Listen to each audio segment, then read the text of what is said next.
Tampaknya Jokowi mulai menyadari konsekuensi dari ijazah palsu bukan hanya soal malu atau tidak, tapi jauh lebih serius dari itu.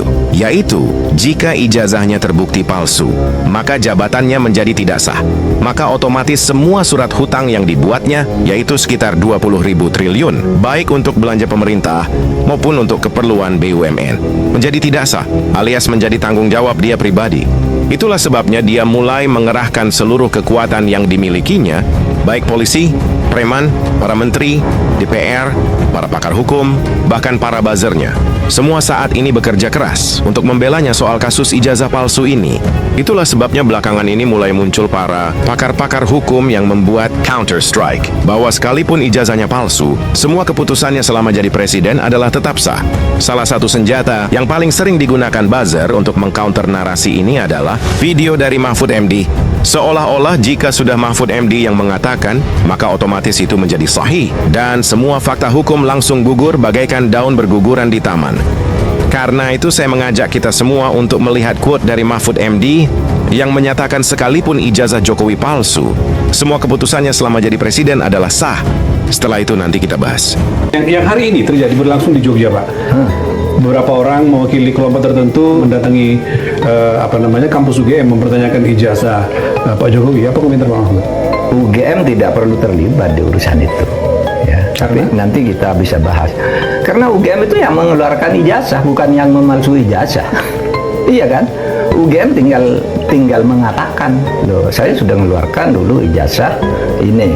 Silahkan kalau tidak percaya kan gitu. Tetapi sebenarnya ada yang mengatakan ini orang-orang yang gugat-gugat di Pak Jokowi ini kok tidak selesai-selesai sih, sudah lewat pengadilan, lewat berkali-kali. Memang menurut saya pengadilannya tidak proporsional yang sudah ditempuh selama ini. Tidak proporsional. Iya, tidak cukup mewakili. Ya. Kalau mau sebut itu diadili oleh peradilan perdata. Perdata itu adalah konflik kontraktual antara dua pihak. Nah, Pak Jokowi ini konflik dengan siapa secara perdata urusan ijazah? Nah, ada kan? Ya betul, pengadilan negeri kami tidak berwenang. Lalu yang lebih gila lagi kan, katanya, ini kalau terbukti ijazah Jokowi ini palsu, seluruh keputusannya selama menjadi presiden batal, itu salah. Kalau di dalam hukum tata negara tidak begitu, di dalam hukum administrasi tata negara tidak begitu. Kalau hanya presiden tidak memenuhi syarat lalu jadi dengan cara memaksa, dengan cara manipulasi, lalu semua keputusannya salah. Dulu Bung Karno juga salah, mengambil kekuasaan yang melanggar konstitusi. Dari mana? Dari Belanda. Belanda tuh punya konstitusi yang disetujui oleh PBB waktu itu, bahwa Indonesia itu bagian dari Nederland. Tapi Bung Karno lawan konstitusi itu. Satu, Bung Karno mengeluarkan dekret itu melanggar konstitusi. Tapi Bung Karno pada waktu itu mendapat dukungan bahwa saya didukung rakyat, dan Mahkamah Agung menyatakan iya, demi kepentingan rakyat tidak apa-apa melanggar konstitusi. Maka dekret presiden itu dianggap sah. Orde Baru juga begitu. Nah, oleh sebab itu dalam hukum tata negara itu memahaminya bukan begitu. Kalau keputusan presiden itu hukum administrasi negaranya ada asas namanya asas kepastian hukum. Asas kepastian hukum itu keputusan yang sudah dikeluarkan secara sah itu tidak boleh dibatalkan, tetap mengikat.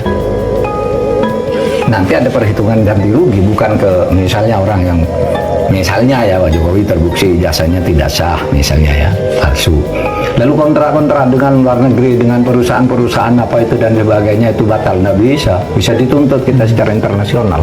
Pernyataan Profesor Mahfud MD yang mengatakan bahwa keputusan presiden tidak bisa digugat secara perdata karena presiden adalah jabatan struktural bukan perorangan adalah salah besar dan merupakan pernyataan yang berbahaya. Ini adalah sebuah pemutarbalikan hukum yang sangat nyata dan jelas. Tentunya bisa berakibat fatal bagi keadilan dan kedaulatan rakyat. Mari kita bongkar kesesatan ini berdasarkan berbagai dasar hukum yang berlaku. Pertama, dalam hukum administrasi negara, kita tidak bisa begitu saja menerima klaim bahwa keputusan presiden selalu sah karena dia adalah pejabat negara. Menurut pasal 52 Undang-Undang Tata Usaha Negara, keputusan yang dikeluarkan oleh pejabat yang tidak sah adalah batal demi hukum. Jadi seorang presiden yang terpilih melalui jalur yang cacat hukum atau yang identitasnya dipalsukan, jelas tidak berhak mengambil keputusan apapun atas nama negara. Keputusan tersebut tidak sah dan tidak mengikat siapapun termasuk rakyat. Jadi jika presiden yang tidak sah mengeluarkan kebijakan atau beban utang yang merugikan negara, maka itu jelas batal demi hukum.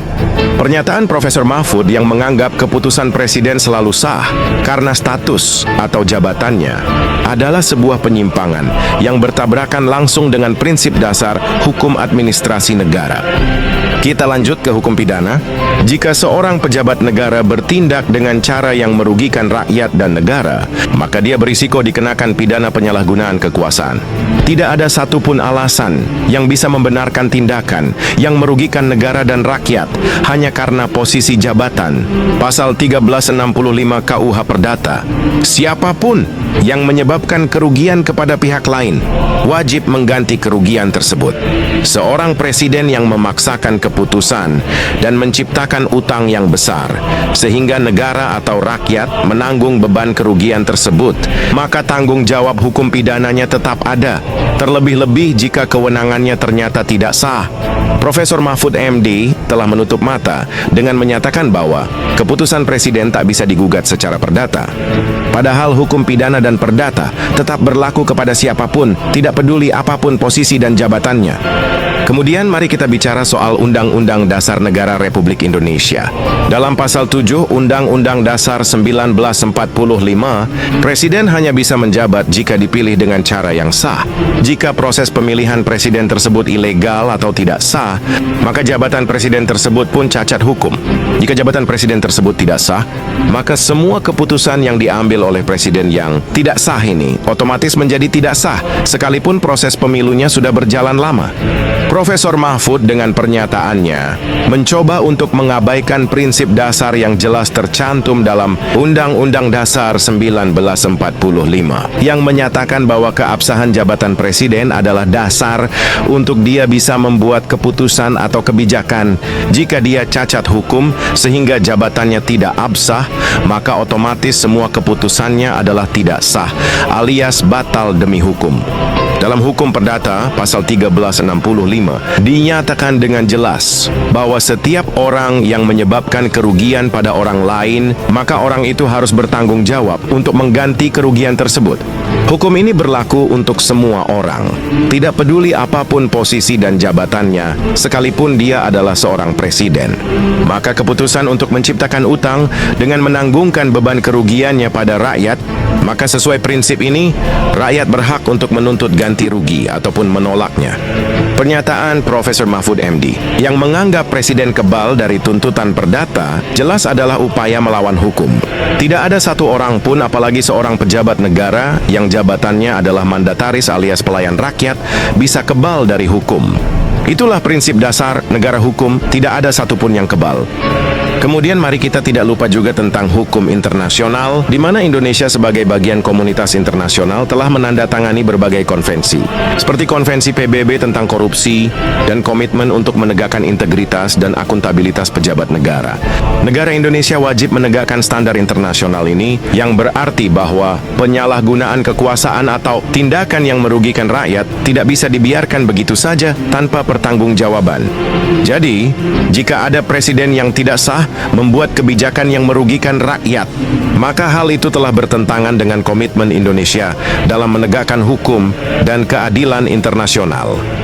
Dan yang paling fundamental dari segalanya adalah kedaulatan rakyat. Pasal 1 ayat 2 Undang-Undang Dasar 1945 berkata, kedaulatan berada di tangan rakyat. Ingat, di tangan rakyat, bukan di tangan wakil rakyat.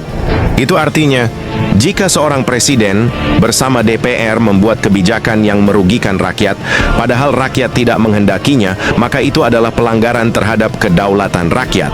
Rakyat memiliki hak mutlak untuk menolak semua kebijakan yang merugikan mereka.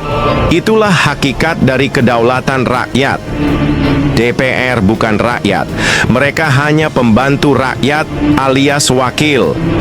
Ingat, demos kratos, artinya rakyat adalah majikan. Seorang majikan punya hak mutlak untuk memveto atau menolak semua keputusan pembantunya. Akhirnya pernyataan Profesor Mahfud MD yang mengatakan bahwa keputusan presiden tidak bisa digugat adalah ancaman nyata terhadap hukum dan keadilan, sekaligus menjadi kudeta terhadap kedaulatan rakyat. Rakyat punya hak penuh untuk menolak kebijakan yang merugikan, apalagi ditanggungkan beban hutang yang tidak dikehendakinya. Keputusan yang dibuat oleh tiap pejabat itu dapat digugat, terlebih jika dia adalah pejabat yang tidak sah, otomatis keputusannya adalah batal demi hukum. Dan setiap tindakan yang merugikan rakyat harus ada pertanggungjawabannya, sebab rakyat adalah pemegang kekuasaan tertinggi. Jadi setiap pembantu rakyat, entah dia presiden ataupun DPR, harus patuh pada amanat dan kehendak rakyat. Ingat, kehendak rakyat yang telah dituangkan dalam Undang-Undang Dasar adalah kesejahteraan rakyat, bukan hutang ataupun pajak. Hidup daulat rakyat!